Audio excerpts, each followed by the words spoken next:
Genesis chapter 34. Now Dinah, the daughter Leah had borne to Jacob, went out to visit the women of the land. When Shechem, son of Hamor the Hivite, the ruler of that area, saw her, he took her and raped her. His heart was drawn to Dinah, daughter of Jacob. He loved the young woman and spoke tenderly to her. And Shechem said to his father Hamor, "Get me this girl as my wife."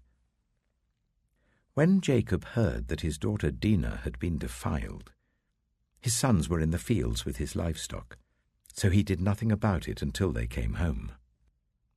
Then Shechem's father Hamor went out to talk with Jacob. Meanwhile, Jacob's sons had come in from the fields as soon as they heard what had happened. They were shocked and furious because Shechem had done an outrageous thing in Israel by sleeping with Jacob's daughter, a thing that should not be done. But Hamor said to them, "My son Shechem has his heart set on your daughter. Please give her to him as his wife. Intermarry with us. Give us your daughters and take our daughters for yourselves. You can settle among us. The land is open to you. Live in it, trade in it, and acquire property in it." Then Shechem said to Dinah's father and brothers, "Let me find favor in your eyes, and I will give you whatever you ask.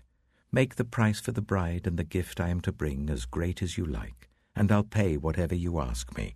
Only give me the young woman as my wife." Because their sister Dinah had been defiled, Jacob's sons replied deceitfully as they spoke to Shechem and his father Hamor. They said to them, "We can't do such a thing. We can't give our sister to a man who is not circumcised. That would be a disgrace to us. We will enter into an agreement with you on one condition only, that you become like us by circumcising all your males. Then we will give you our daughters and take your daughters for ourselves. We'll settle among you and become one people with you. But if you will not agree to be circumcised, we'll take our sister and go." Their proposal seemed good to Hamor and his son Shechem. The young man, who was the most honored of all his father's family, lost no time in doing what they said, because he was delighted with Jacob's daughter. So Hamor and his son Shechem went to the gate of their city to speak to the men of their city. "These men are friendly towards us," they said. "Let them live in our land and trade in it. The land has plenty of room for them. We can marry their daughters and they can marry ours. But the men will agree to live with us as one people only on the condition that our males be circumcised as they themselves are. Won't their livestock, their property, and all their other animals become ours? So let us agree to their terms, and they will settle among us." All the men who went out of the city gate agreed with Hamor and his son Shechem, and every male in the city was circumcised. 3 days later, while all of them were still in pain, 2 of Jacob's sons, Simeon and Levi, Dinah's brothers, took their swords and attacked the unsuspecting city, killing every male.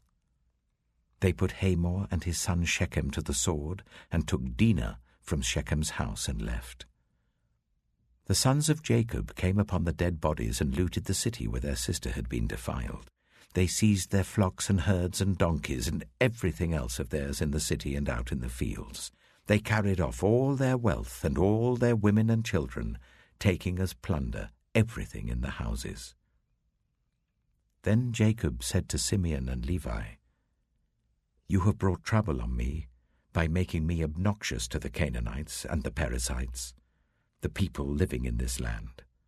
We are few in number, and if they join forces against me and attack me, I and my household will be destroyed." But they replied, "Should he have treated our sister like a prostitute?